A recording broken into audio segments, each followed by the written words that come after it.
Peter Hitchens is renowned as a deeply conservative social and political commentator. Yet for 6 years as a young man, Peter was an active member of what became the Socialist Workers' Party. So what went wrong? Or maybe what went right?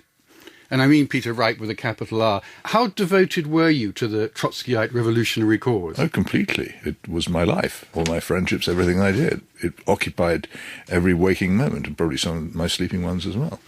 I really wanted to revolutionize, first of all, my own society and then the world. I thought that the world as it stood was wholly unsatisfactory, unfair, generally failing in its duty towards mankind, and I thought that it could be improved.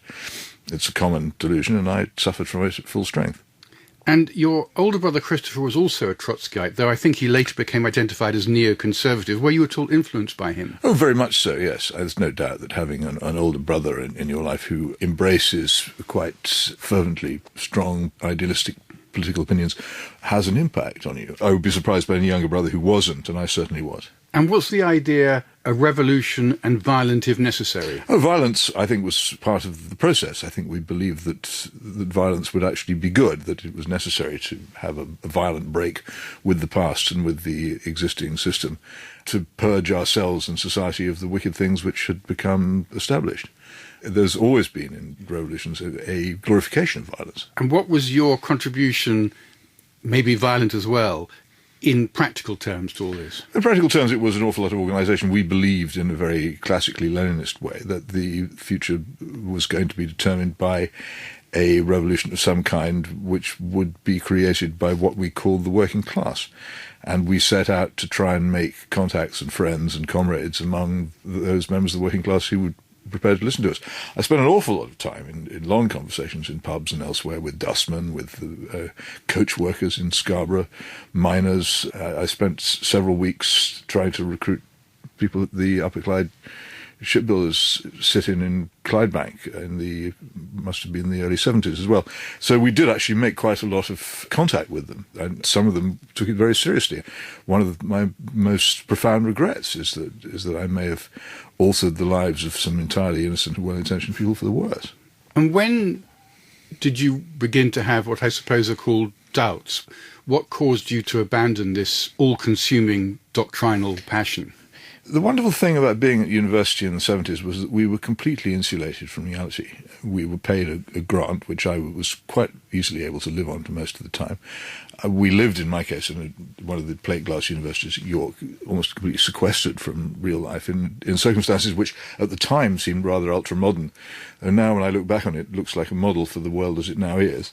And we were protected from reality. And then as soon as that came to an end and I had to go out and earn a living, and I began to earn a living very quickly as a newspaper reporter, I was forced into contact with the world whose existence I had previously kept from myself, and I was suddenly compelled to recognize that all kinds of people who I'd previously thought of as servants of a corrupt and doomed state, whether they were policemen or conservative councillors or firemen or bureaucrats of one kind or another, were actually perfectly normal human beings with good intentions. And so that eats away at your conviction that you're right and everybody else is wrong.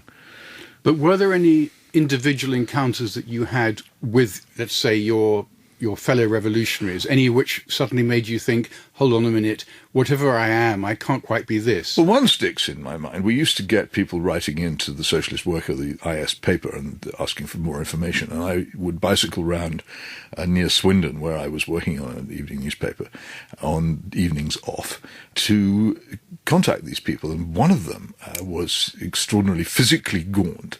His wife, with whom he lived in a rather tumble-down house some way outside the town, was plainly terrified of him.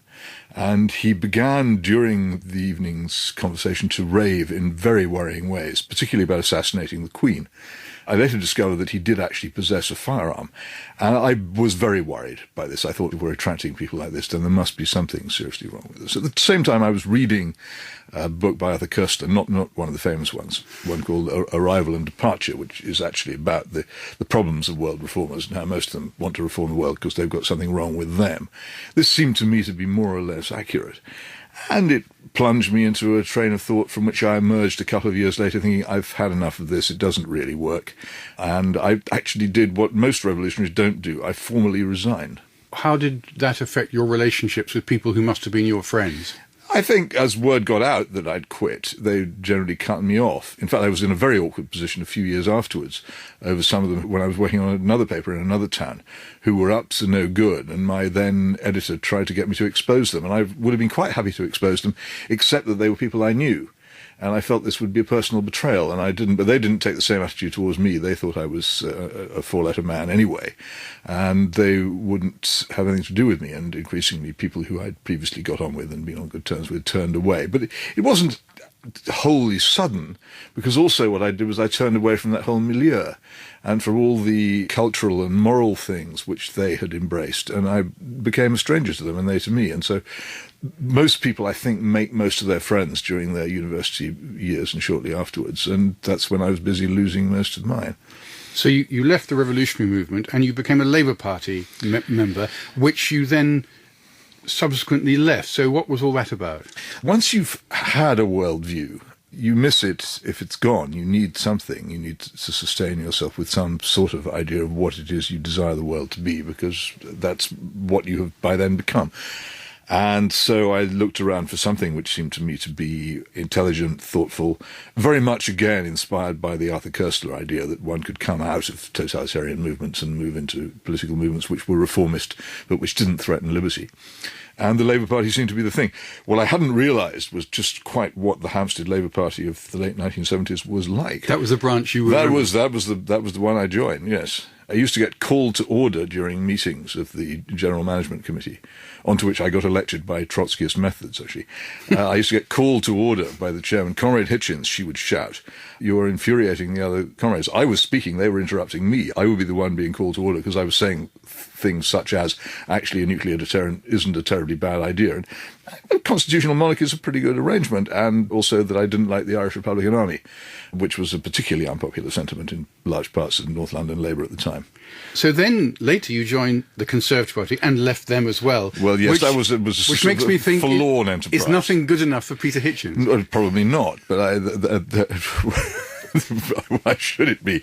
No, the thing about joining the Conservative Party, because I felt after the arrival of the awful Blairite era, there had to be a resistance that was democratic. All kinds of stupid things like fuel protests and so on. And I had developed, as an ex-Leninist, a very strong aversion to extra-constitutional politics. And I thought that if you were going to responsibly oppose something which you thought to be bad, the only way to do it was through constitutional democratic politics. And the Conservative Party seemed at the time to be the way of doing it. I very rapidly found out it was an utterly empty vessel. There is no politics in the Conservative Party. There never has been, Peter. Well, I know that now. You can understand why it was terra incognita for me at the time. I didn't know. I had to do my own exploring and make my own mistakes.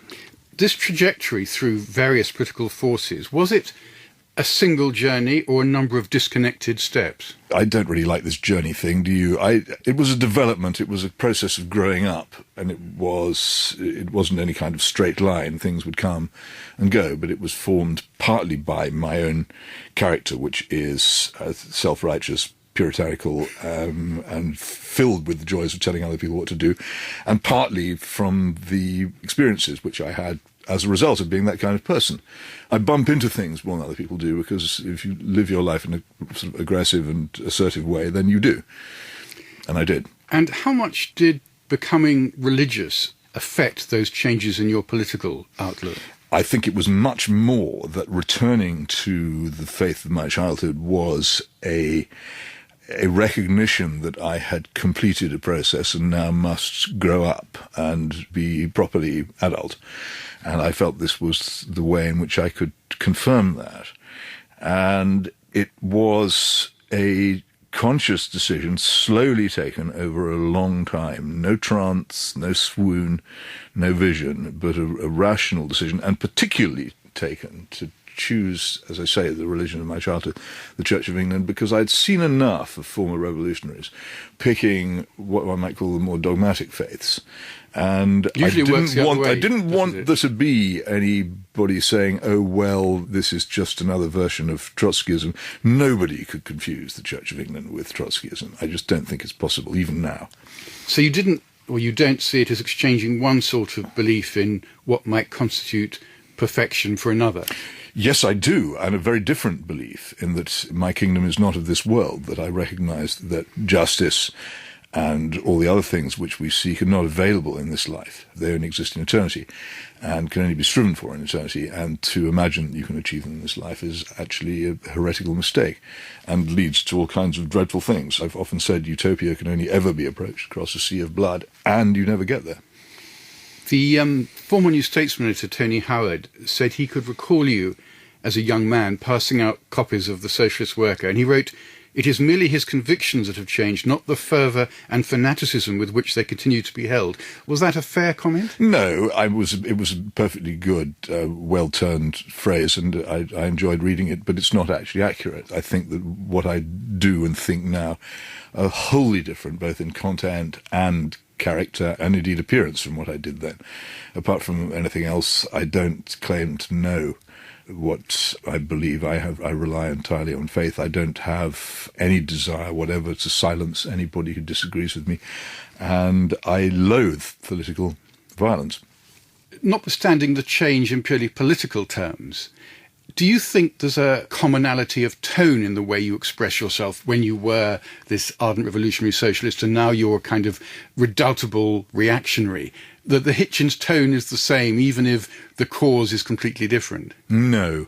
The tone of the revolutionary is different. The tone of the revolutionary is suffused with a homicidal intolerance, which I no longer feel, and with the self-belief which I no longer have the confidence to hold.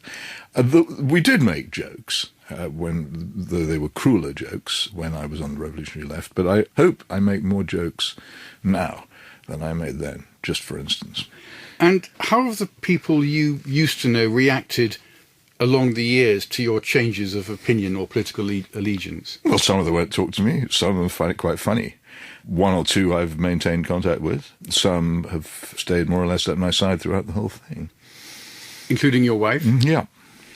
What advice would you give to those others who are beginning to feel uncertain about their own views and are contemplating whether they need some fundamental change of mind or action? Follow it. Never be afraid of any discovery of the truth. What most of us do most of the time, and I've done it myself so I know, is we can see ahead a few moves, the chess game of thought, and we don't like the look of it.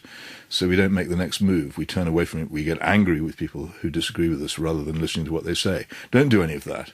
Listen to what they say, follow it, never ever deny what you are discovering to be the truth. It's much better than sitting in a prison of the mind that you made for yourself. It shuts you off from thought and discovery and ultimately from truth. And what would the young Pete Hitchens think of the man you've become? Oh, I expect he would despise him, but that's the job of the young, isn't it, to despise people who are older than them. That doesn't worry me, because luckily enough I've had a long enough life to discover how wrong I was and to find my old self instructive. I don't regret having done any of this, because it's by doing it I think I've gone deeper into the matter than I ever would have done if I hadn't. But on the other hand, we do have to be able to laugh quite heartily at what we used to be. And if one of your children, I believe you have 3 children, if one of them wanted to join a revolutionary socialist group, would you encourage them or discourage them? I don't think I'd do either, actually. I suppose the cynic would encourage in the hope that his encouragement would put them off. The fool would discourage in the belief that it would make any difference. I think I'd just let them get on with it. Peter Hitchens, thank you very much. Why I Changed My Mind was presented by Dominic Lawson and produced by Martin Rosenbaum.